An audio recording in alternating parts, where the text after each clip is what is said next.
আসসালামু আলাইকুম। Greenfield school and কলেজের অনলাইন ক্লাসে সকলকে স্বাগত জানাচ্ছি। আমি কামরুন্নাহার ম্যাডাম, সহকারী অধ্যাপক, greenfield school and college, Mirpur, Dhaka. দশম শ্রেণীর শিক্ষার্থীরা কেমন আছো? আশা করি তোমরা ভালো আছো, সুস্থ আছো এবং নিরাপদে আছো। তোমাদের আজকে আমি পড়াবো অধ্যায় 3, ঠিক আছে? জীববিজ্ঞানের অধ্যায় 3 তোমাদের পড়াবো। একটু খেয়াল করো, এখানে অধ্যায় 3 হচ্ছে কোষ বিভাজন। হ্যাঁ, কোষ বিভাজন এবং তার প্রকারভেদ, এটা নিয়ে আমরা আলোচনা করব। ঠিক আছে, জীবজগতে তুমি দেখতে পাবে কিছু জীবদেহ হচ্ছে এককোষী এবং একটি মাত্র কোষ দিয়ে প্রতিটি জীবের জীবন শুরু হয়। বিভাজনের মাধ্যমে কোষের সংখ্যা বৃদ্ধি জীবদেহের একটি স্বাভাবিক এবং অতি গুরুত্বপূর্ণ বৈশিষ্ট্য। কোনো কোনো জীবের দেহ একটি মাত্র কোষ দিয়ে গঠিত, এদেরকে আমরা বলছি ইউনিসেলুলার বা এককোষী জীব, যেমন তোমার ব্যাকটেরিয়া, অ্যামিবা, প্লাজমোডিয়াম ইত্যাদি। এককোষী জীব বিভাজনের মাধ্যমে একটি কোষ থেকে অসংখ্য জীব উৎপন্ন করে। আবার অনেক জীব কি একাধিক কোষ দিয়ে গঠিত, এদের বলা হয় বহুকোষী জীব। যেমন আমরা, হ্যাঁ, মানুষ, বটগাছ, তিমি মাছ ইত্যাদি জীব কোটি কোটি কোষ দিয়ে গঠিত। ঠিক আছে, তাহলে এই প্রকৃতিতে তুমি কি পাচ্ছ? এককোষী এবং বহুকোষী জীব। ঠিক আছে, বিশাল দেহি একটি বটগাছের সূচনা ঘটে মাত্র একটি কোষ, যাকে আমরা কি বলছি? জাইগোট। ঠিক আছে, জাইগোট বা নিষিক্ত ডিম্বাণু থেকে। এককোষী নিষিক্ত ডিম্বাণু থেকে কোষ বিভাজন প্রক্রিয়ায় একসময় কোটি কোটি কোষের কি হয়? একটি পরিণত মানুষের সৃষ্টি হয়। আবার কোষ বিভাজনের মাধ্যমে আবার কি তৈরি হয়? তোমার দেহের পুং এবং স্ত্রী গ্যামেট তৈরি হয়। ঠিক আছে, কেন তৈরি হয়? নতুন প্রজন্মের জন্ম হয়। জীবের বৃদ্ধি এবং প্রজননের উদ্দেশ্যে কোষ বিভাজনের মাধ্যমে কোষের সংখ্যার বৃদ্ধি ঘটে থাকে। জীবদেহের দুইটি গুরুত্বপূর্ণ কোষ বিভাজন প্রক্রিয়া হচ্ছে মাইটোসিস এবং মিওসিস। ঠিক আছে, একটার নাম হচ্ছে মাইটোসিস এবং অপরটার নাম হচ্ছে মিওসিস। আমরা এখন পড়ব মাইটোসিস। মাইটোসিস ঘটে জীবের দেহকোষে, তোমরা এটা জানো। হ্যাঁ, দেখো, এই কোষ বিভাজন প্রক্রিয়ায় প্রকৃত বা সুকেন্দ্রিক কোষ একটি ধারাবাহিক প্রক্রিয়ায় বিভক্ত হয়ে দুটি অপত্য কোষে পরিণত হয়। মাইটোসিসে নিউক্লিয়াস একবার বিভাজিত হয় এবং প্রায় সমানভাবে নিউক্লিয়াসের প্রতিটি ক্রোমোজোমও কী করে? একবার করে বিভাজিত হয়। সাইটোপ্লাজমও বিভাজিত হয় একবারই। তাহলে তুমি দেখতে পাচ্ছ যে মাইটোসিসে ক্রোমোজোম এবং সাইটোপ্লাজম একবার বিভাজিত হচ্ছে। তাই মাইটোসিস বিভাজনে কোষের মাতৃকোষ এবং অপত্য কোষে ক্রোমোজোম সংখ্যা তথা ডিএনএর পরিমাণ কি থাকে? সমান থাকে। শুধু যে পরিমাণে একই থাকে তা নয়, মাতৃকোষের ডিএনএর প্রায় হুবহু অনুলিপি অপত্য কোষে পাওয়া যায়। এই জন্য মাইটোসিসকে অপর নাম কি? সমীকরণিক বিভাজনও বলে। ঠিক আছে, এই বিভাজন প্রকৃত নিউক্লিয়াসযুক্ত জীবের দেহকোষে হয়ে থাকে। আগেই বলেছিলাম যে মাইটোসিস ঘটে সোমাটিক সেল বা দেহকোষে হয়ে থাকে এবং বিভাজনের ফলে কোষের সংখ্যা বৃদ্ধির মাধ্যমে প্রাণী এবং উদ্ভিদ দৈর্ঘ্যে এবং প্রস্থে কী হয়? বৃদ্ধি পায়। ঠিক আছে, প্রাণীর দেহকোষে এবং উদ্ভিদের বর্ধনশীল অংশের ভাজক টিস্যু, যেমন কি তোমার কাণ্ড, তারপরে হচ্ছে মূলের অগ্রভাগ, ভ্রূণমুকুল, ভ্রূণমূল, বর্ধনশীল পাতা, মুকুল ইত্যাদিতে মাইটোসিস প্রক্রিয়ায় বিভাজন হয়। নিম্ন শ্রেণীর উদ্ভিদ এবং প্রাণীর অযৌন জননের সময়ও এই ধরনের বিভাজন হয়। ঠিক আছে, নিম্ন শ্রেণীর উদ্ভিদ ও প্রাণীতেও তুমি এই ধরনের বিভাজন পাবে। এরপরে দেখো মাইটোসিসের ধাপসমূহ, ঠিক আছে, বা পর্যায়সমূহ। হ্যাঁ, মাইটোসিস কোষ বিভাজন একটি অবিচ্ছিন্ন বা ধারাবাহিক প্রক্রিয়া। হ্যাঁ, এটা একটা ধারাবাহিক প্রক্রিয়া, একটা ধাপ বাদ দিয়ে আরেকটা ধাপ হবে না। হ্যাঁ, ঠিক আছে, দেখো, এই বিভাজনের প্রথমে ক্যারিওকাইনেসিস অর্থাৎ নিউক্লিয়াসের বিভাজন ঘটে এবং পরবর্তীকালে সাইটোকাইনেসিস অর্থাৎ সাইটোপ্লাজমের বিভাজন ঘটে। ঠিক আছে, এখান থেকে তুমি দুটো প্রশ্ন পেতে পারো, একটা হচ্ছে ক্যারিওকাইনেসিস কি, আরেকটা হচ্ছে সাইটোকাইনেসিস কি। ঠিক আছে, ক্যারিওকাইনেসিস মানে হচ্ছে নিউক্লিয়াসের বিভাজন এবং সাইটোকাইনেসিস মানে হচ্ছে আমার এখানে সাইটোকাইনেসিস হচ্ছে সাইটোপ্লাজমের বিভাজন। ক্লিয়ার? আচ্ছা, বিভাজন শুরুর আগে কোষের নিউক্লিয়াসে কিছু প্রস্তুতিমূলক কাজ হয়। ঠিক আছে, নিউক্লিয়াসে কিছু প্রস্তুতিমূলক কাজ হয়। এই অবস্থাকে আমরা বলছি ইন্টারফেস পর্যায়। ক্লিয়ার? তাহলে এখান থেকে তুমি পাবে ক্যারিওকাইনেসিস কি, সাইটোকাইনেসিস কি এবং ইন্টারফেস কি। ঠিক আছে, তাহলে ইন্টারফেস কি? বিভাজন শুরুর আগে কোষের নিউক্লিয়াসে কিছু প্রস্তুতিমূলক কাজ হয়, একে বলা হয় ইন্টারফেস পর্যায়। ঠিক আছে, বর্ণনা সুবিধার জন্য মাইটোসিসের নিউক্লিয়াসের বিভাজন প্রক্রিয়াকে 5টি পর্যায়ে ভাগ করা হয়ে থাকে। পর্যায়গুলো হলো প্রোফেস, প্রোমেটাফেস, মেটাফেস, অ্যানাফেস এবং টেলোফেস। যেহেতু এটি একটি ধারাবাহিক প্রক্রিয়া, সুতরাং তুমি এখানে উল্টাপাল্টা বললে হবে না। ঠিক আছে, এটার ক্রমটা তোমাকে মেনে তারপরে লিখতে হবে। যেমন আমি যদি বলি মাইটোসিসের ধাপগুলোর নাম লিখো, তখন কিন্তু তোমাকে এইভাবেই লিখতে হবে: প্রোফেস, প্রোমেটাফেস, মেটাফেস, অ্যানাফেস এবং টেলোফেস। ঠিক আছে, এবার দেখো প্রথমেই যাও প্রোফেস। প্রোফেসে কি হয়? প্রোফেজে তুমি যখন আঁকবে এই চিত্রটা আঁকবে, এই মাঝেরটা। ঠিক আছে, নিউক্লিওলাস দেখাবে, তারপরে ভেতরে ক্রোমাটিন, এই যে মাঝখানে গোলটা হচ্ছে তোমার সেন্টোমিয়ার, সেন্টোমিয়ার থেকে দুই দিকে হচ্ছে ক্রোমাটিন, এটা দেখাবে। তোমাদের সাথে আমার বুধবারে একটা ক্লাস আছে, জুম ক্লাস, সেদিন আমি এই চিত্রগুলো এঁকে দেখাবো। ঠিক আছে, দেখো, আশা করি সবাই অংশগ্রহণ করবে। আচ্ছা, প্রোফেজে কি হয়? এটা মাইটোসিসের প্রথম পর্যায়। এ পর্যায়ে কোষের নিউক্লিয়াস আকারে বড় হয়, দেখো নিউক্লিয়াসটা বড় হয়ে গিয়েছে, এবং ক্রোমোজোম থেকে পানি হ্রাস পেতে থাকে। ঠিক আছে, ক্রোমোজোম থেকে পানি হ্রাস পায় মানে কি?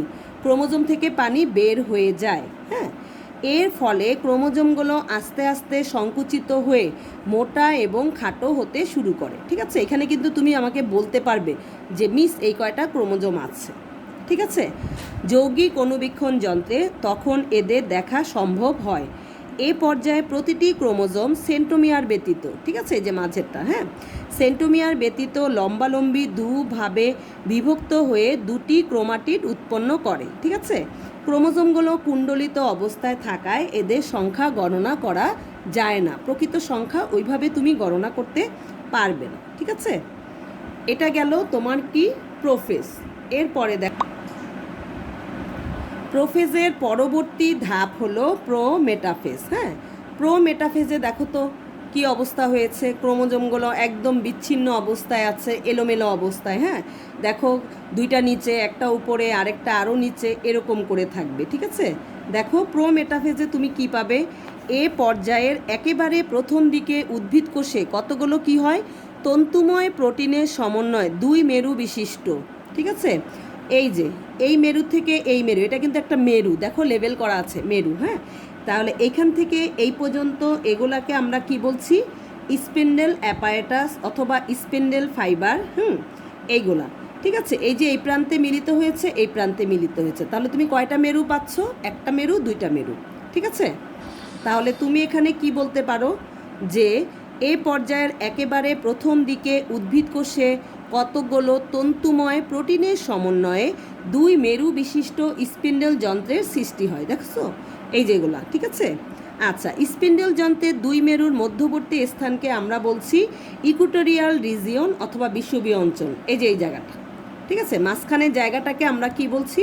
বিষুবীয় অঞ্চল। ঠিক আছে, কোষ কঙ্কাল আমরা কাকে বলি? মাইক্রোটিউবিউল। হ্যাঁ, দ্বিতীয় অধ্যায়ে তোমরা এটা দেখেছো। কোষ কঙ্কালের দিয়ে তৈরি স্পিন্ডেল যন্ত্রের তন্তুগুলো এবং মেরু থেকে অপর মেরু পর্যন্ত বিস্তৃত, এদেরকে আমরা কি বলছি? স্পিন্ডেল তন্তু বলা হয়। এ পর্যায়ে ক্রোমোজোমের সেন্টোমিয়ার স্পিন্ডেল যন্ত্রের কিছু নির্দিষ্ট তন্তুর সাথে সংযুক্ত হয়। তাকাও, সবগুলো ক্রোমোজোম কিন্তু আকর্ষণ তন্তুর সাথে যুক্ত নয়। হ্যাঁ, কিছু দেখো এমনি এমনি আছে, এক মেরু থেকে অপর মেরু পর্যন্ত বিস্তৃত। হ্যাঁ, তাহলে যাদের সাথে যুক্ত থাকে তাদেরকে কি বলা হয়? আকর্ষণ তন্তু বা ক্রোমোজোমাল তন্তু। ঠিক আছে, ক্রোমোজোমের সাথে এই তন্তুগুলো সংযুক্ত বলে এদের ক্রোমোজোমাল তন্তু বলা হয়। এই যে এটা, ঠিক আছে, ক্রোমোজোমগুলো এই সময় বিষুবীয় অঞ্চলে বিন্যস্ত হতে থাকে এই পর্যায়ের শেষ দিকে। হ্যাঁ, কোষের নিউক্লিয়াসে নিউক্লিয়ার মেমব্রেন ও নিউক্লিওলাসের বিলুপ্তি ঘটতে থাকে। তাকাও, দেখো নিউক্লিওলাসটাও অস্পষ্ট এবং নিউক্লিয়ার মেমব্রেনটা ডট ডট করে আঁকা হয়েছে, তার মানে কি? এটা অস্পষ্ট। প্রাণীকোষে স্পিন্ডেল যন্ত্র সৃষ্টি ছাড়াও পূর্বে বিভক্ত সেন্টিওল দুই মেরুতে অবস্থান করে। তোমরা জানো প্রাণীকোষে সেন্টিওল থাকে, যেটা আমার বিভাজনে হেল্প করে। হ্যাঁ, এবং সেন্ট্রিওল দুটির চারদিক থেকে রশ্মি বিচ্ছুরিত হয়, একে আমরা কি বলি? অ্যাস্টার রে। এই যে দেখো দুটো সেন্ট্রিওল, হ্যাঁ, এই যে প্রাণীকোষ যদি আঁকো দুটো সেন্ট্রিওল, এবং এদের থেকে দেখো কি বিচ্ছুরিত হচ্ছে? অ্যাস্টার রে। উদ্ভিদ কোষে কিন্তু আমার এগুলা নেই, উদ্ভিদ কোষে জাস্ট তন্তু, স্পিন্ডেল ফাইবার যার যার সাথে যুক্ত থাকে, ঠিক আছে? এরপরে দেখো মেটাফেজের চিত্রটা আমি বলে নেই। মেটাফেজে তোমরা দেখতে পাচ্ছ যে ক্রোমোজোমগুলো কোথায় চলে এসেছে? বিষুবীয় অঞ্চলে, ঠিক আছে? ক্রোমোজোমগুলো চলে এসেছে, এই যে এখানে দেখতে পাচ্ছ বিষুবীয় অঞ্চলে ক্রোমোজোমগুলো সব একইভাবে আছে, এবং দুই মেরুর দিকে তো আছেই স্পিন্ডেল যন্ত্র, এবং দেখো কোনো নিউক্লিয়ার মেমব্রেন নাই এবং নিউক্লিওলাসও নেই, ঠিক আছে? এটাই হচ্ছে আমার মেটাফেজের বৈশিষ্ট্য। মেটাফেজ পর্যায়ে কি হয় দেখো, এ পর্যায়ে প্রথমেই সব ক্রোমোজোমগুলো কোথায় আসবে? স্পিন্ডেল যন্ত্রের বিষুবীয় অঞ্চলে। বিষুবীয় অঞ্চল মানে কি? দুই মেরুর মাঝখানে অবস্থান করে। প্রতিটি ক্রোমোজোমের সেন্ট্রোমিয়ার বিষুবীয় অঞ্চলে এবং বাহু দুটি কোন দিকে? মেরুমুখী হয়ে অবস্থান করে। এ পর্যায়ে ক্রোমোজোমগুলো সবচেয়ে কি দেখা যায়? সর্বাধিক খাটো ও মোটা দেখা যায়, ঠিক আছে? এই পর্যায়ে ক্রোমোজোমগুলো সর্বাধিক মোটা এবং খাটো হয়। আর প্রতিটি ক্রোমোজোমের ক্রোমাটিড দুটির আকর্ষণ কমে যায় এবং বিকর্ষণ শুরু হয়, হ্যাঁ, যে একটা সেন্ট্রোমিয়ারের সাথে 4টা করে ক্রোমাটিড ছিল, এদের মধ্যে আকর্ষণ কমে যায় এবং বিকর্ষণ শুরু হয়। এই পর্যায়ে শেষ দিকে সেন্ট্রোমিয়ারের বিভাজন শুরু হয় এবং নিউক্লিয়ার মেমব্রেন ও নিউক্লিওলাসের সম্পূর্ণ বিলুপ্তি ঘটে এই পর্যায়ে এসে। তুমি দেখবে যে এখানে আর কোনো কি নাই, আমি কিন্তু একটু আগে চিত্রে দেখিয়েছি, কোনো নিউক্লিয়ার মেমব্রেনও নাই, নিউক্লিওলাসও নাই। ক্লিয়ার? এরপরে যাও অ্যানাফেজ। আগে একটু চিত্রটা দেখে নাও। একটু আগেই তোমাকে বলেছিলাম যে সেন্ট্রোমিয়ারের বিভাজন শুরু হয়, তাহলে কি হয় দেখো, এই যে সেন্ট্রোমিয়ার একটা থেকে দুটো হয়ে গেল, ঠিক আছে? আর ক্রোমাটিড ছিল কয়টা? 4টা ক্রোমাটিড। এই উত্তর মেরুর দিকে যাবে দুটো ক্রোমাটিড এবং দক্ষিণ মেরুর দিকে যাবে দুটো ক্রোমাটিড, ঠিক আছে? দেখো প্রতিটি ক্রোমোজোমের সেন্ট্রোমিয়ার দুভাগে বিভক্ত হয়ে যায়, ফলে ক্রোমাটিড দুটি আলাদা হয়ে পড়ে। এ অবস্থায় প্রতিটি ক্রোমাটিডকে আমরা বলছি অপত্য ক্রোমোজোম, এবং এতে একটি করে সেন্ট্রোমিয়ার থাকে, ঠিক আছে? একটি করে কি পাবে? সেন্ট্রোমিয়ার, এই যে, ঠিক আছে? অপত্য ক্রোমোজোমগুলো বিষুবীয় অঞ্চল থেকে পরস্পর বিপরীত মেরুর দিকে সরে যেতে থাকে। দেখো একটু খেয়াল করে, বিষুবীয় অঞ্চলে আমার কোনো ক্রোমোজোম নেই, ঠিক আছে? কিছু যাচ্ছে উত্তর মেরুর দিকে, কিছু যাচ্ছে আমার দক্ষিণ মেরুর দিকে, ঠিক আছে? অর্থাৎ ক্রোমোজোমগুলোর অর্ধেক এক মেরুর দিকে এবং বাকি অর্ধেক অন্য মেরুর দিকে অগ্রসর হতে থাকে। অপত্য ক্রোমোজোমের মেরু অভিমুখী চলনে কোন দিকে যাচ্ছে? মেরুর দিকে যাচ্ছে, হ্যাঁ। অপত্য ক্রোমোজোমের মেরু অভিমুখী চলনে সেন্ট্রোমিয়ার অগ্রগামী। তাকাও, প্রথমে সেন্ট্রোমিয়ার, তারপর হচ্ছে ক্রোমাটিড, হ্যাঁ। সেন্ট্রোমিয়ার অগ্রগামী থাকে এবং বাহুদ্বয় অনুগামী হয়। সেন্ট্রোমিয়ারের অবস্থান অনুযায়ী ক্রোমোজোমগুলোকে তখন কীরকম দেখতে পাও? ভি, এল, জে এবং আইয়ের মতো আকার ধারণ করে, ঠিক আছে? কি কি আকার ধারণ করে? ভি, এল, জে এবং আই, হ্যাঁ। এবং এটার সুন্দর একটা নাম আছে, তোমরা জানো যে ভি ক্রোমোজোমটাকে বলা হয় মেটাসেন্ট্রিক, এল হচ্ছে সাবমেটাসেন্ট্রিক, জে হচ্ছে অ্যাক্রোসেন্ট্রিক এবং আই হচ্ছে টেলোসেন্ট্রিক, ঠিক আছে? তাহলে মেটাসেন্ট্রিক, সাবমেটাসেন্ট্রিক, অ্যাক্রোসেন্ট্রিক ও টেলোসেন্ট্রিক, হ্যাঁ। অ্যানাফেজ পর্যায়ের শেষের দিকে অপত্য ক্রোমোজোমগুলো স্পিন্ডেল যন্ত্রের মেরু প্রান্তে অবস্থান করে, এই যে চলে যাবে, হ্যাঁ, এই যে যাচ্ছে, কোথায় যাবে? মেরুতে যাবে, হ্যাঁ। ক্রোমোজোমগুলো স্পিন্ডেল যন্ত্রের মেরু প্রান্তে অবস্থান করে এবং ক্রোমোজোমের দৈর্ঘ্য কি হয়? বৃদ্ধি পেতে থাকে, মানে ওই প্রান্তে গিয়ে তাদের মধ্যে প্যাচ খুলতে থাকে, ঠিক আছে?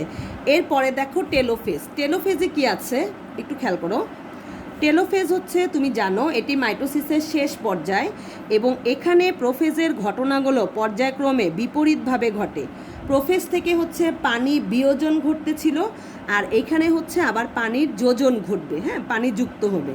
ক্রোমোজোমগুলোতে পানি যোজন ঘটতে থাকে এবং সরু ও লম্বা আকার ধারণ করে, ঠিক আছে? ক্রোমোজোমগুলোতে তাহলে কি হবে? পানির যোজন ঘটবে এবং ক্রোমোজোমগুলো সরু ও লম্বা আকার ধারণ করবে।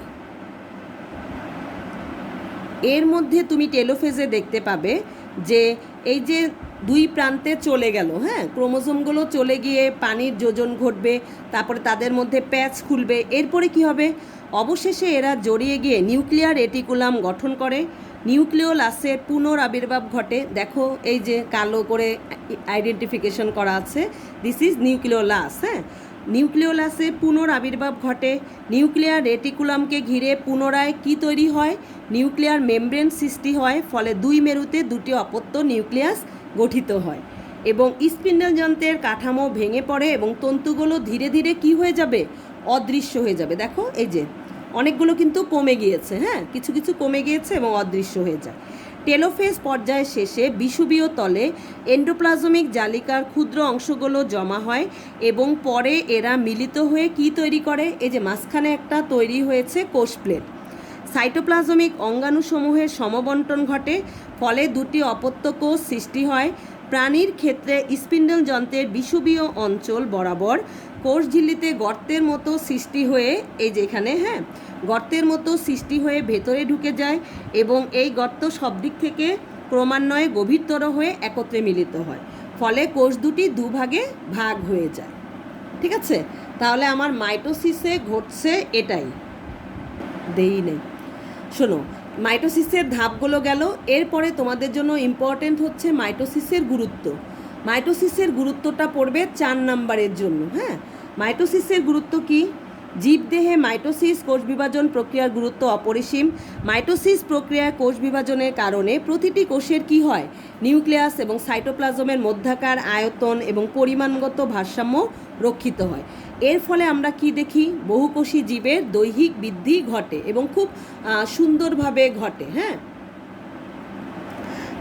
সব বহুকোষী জীবেই জাইগোট নামক একটি কোষ থেকে জীবন শুরু করে।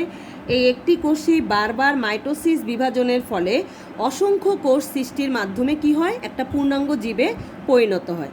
যেমন মাইটোসিসে তুমি কি দেখতে পাবা, একটি কোষ থেকে দুটি, দুটি থেকে চারটি, চারটি থেকে আটটি, আটটি থেকে 16টি, 16টি থেকে 32টি, 32টি থেকে 64টি, এরকম করে মাইটোসিসে বাড়তে থাকে। হ্যাঁ, মানুষ প্রায় কত 30 ট্রিলিয়ন কোষ হতেও গঠিত হতে, তাই না, এবং লম্বা হয় মানুষ, দেখেছো। যদি বৃদ্ধির জন্য দরকারি পুষ্টির সরবরাহ অক্ষুণ্ণ থাকে এবং সমকোষ কোষ বিভাজনক্ষম হয়, তাহলে প্রতিবার বিভাজনে যদি একদিন করে সময় লাগে ধরে নেই, তবুও কি হয়, 40 থেকে 50 দিনের মাথায় মানবদেহের জন্য প্রয়োজনীয় সংখ্যক কোষ তৈরি হয়ে যাবে। কিন্তু মাইটোসিসে কি হয়, দৈহিক অপত্য কোষে ক্রোমোজোম সংখ্যা ও গুণাগুণ একই রকম থাকায় জীবের দৈহিক বৃদ্ধি কি হয়, সুশৃঙ্খলভাবে হয়। কখনোই তুমি দেখবে না 10 তলা সমান একজন মানুষ, দেখেছো কখনো? না। ঠিক আছে, মাইটোসিস প্রক্রিয়ায় বংশবৃদ্ধি করে। মাইটোসিসের ফলে অঙ্গজ প্রজনন সাধিত হয় এবং জনন কোষের সংখ্যা বৃদ্ধিতে মাইটোসিস গুরুত্বপূর্ণ ভূমিকা পালন করে। আবার তোমার হচ্ছে ক্ষতস্থান পূরণ। হ্যাঁ, ক্ষতস্থান নতুন করে সৃষ্টির মাধ্যমে জীবদেহের ক্ষতস্থান পূরণ করতে মাইটোসিস অপরিহার্য। কিছু কিছু জীবকোষ আছে যাদের আয়ুষ্কাল নির্দিষ্ট। ঠিক আছে, এসব কোষের উৎপত্তি হওয়ায় জীবজগতের গুণগত বৈশিষ্ট্যের স্থিতিশীলতা বজায় থাকে। আর অনিয়ন্ত্রিত মাইটোসিস হলে কি হয়, আমাদের টিউমার বা ক্যান্সার সৃষ্টি হতে পারে। টিউমার বা ক্যান্সার কি, এগুলো হলো অস্বাভাবিক কোষ বিভাজনের ফল। মাইটোসিস কোষ বিভাজন প্রক্রিয়ায় একটি থেকে দুটি, দুটি থেকে চারটি, এভাবে কোষের সংখ্যা বাড়তে থাকে, কিন্তু কোষ বিভাজন প্রক্রিয়াটি নিয়ন্ত্রিত থাকে। ঠিক আছে, কোনো কারণে এই নিয়ন্ত্রণ নষ্ট হয়ে গেলে অস্বাভাবিকভাবে কোষ বিভাজন চলতে থাকে, এর ফলে টিউমার সৃষ্টি হয়। প্রাণঘাতী টিউমারকেই আমরা কি বলছি, ক্যান্সার। ক্যান্সার কোষ এই নিয়ন্ত্রণহীন অস্বাভাবিক কোষ বিভাজনেরই ফল। বিভিন্ন ধরনের রোগ জীবাণু, কেমিক্যাল বা তেজস্ক্রিয়তা ক্যান্সার রোগ সৃষ্টিতে সহায়তা করে। সহস্রাধিক জিনকে ক্যান্সার কোষ তৈরিতে সহায়ক হিসেবে ধারণা করা হয়েছে, কিন্তু এই ভাইরাসটার নাম হচ্ছে প্যাপিলোমা ভাইরাস এবং এটার হচ্ছে E6 এবং E7, এই দুটো জিন এটার জন্য দায়ী। এরা কি করে, প্রোটিন অণুকে নষ্ট করে দেয় এবং কোষ বিভাজন নিয়ন্ত্রণকারী প্রোটিন অণুকে স্থানচ্যুত করে। এর ফলে কোষ বিভাজনের নিয়ন্ত্রণ নষ্ট হয়ে যায় এবং সৃষ্টি হয় কি, ক্যান্সার। ক্যান্সার ইদানিং আমরা দেখতে পাই শরীরের প্রায় যে কোনো স্থানেই ঘটতে পারে। ঠিক আছে, ত্বকের ক্যান্সার হয়, মুখে ক্যান্সার হয়, কোলন ক্যান্সার হয়, এগুলো তোমরা শুনেছো। হ্যাঁ, বিভিন্ন ইয়েতে হচ্ছে অঙ্গে ক্যান্সার রোগ সৃষ্টি হতে দেখা যায়। তাহলে কি ভাইরাস দায়ী? প্যাপিলোমা ভাইরাস, কি জিন?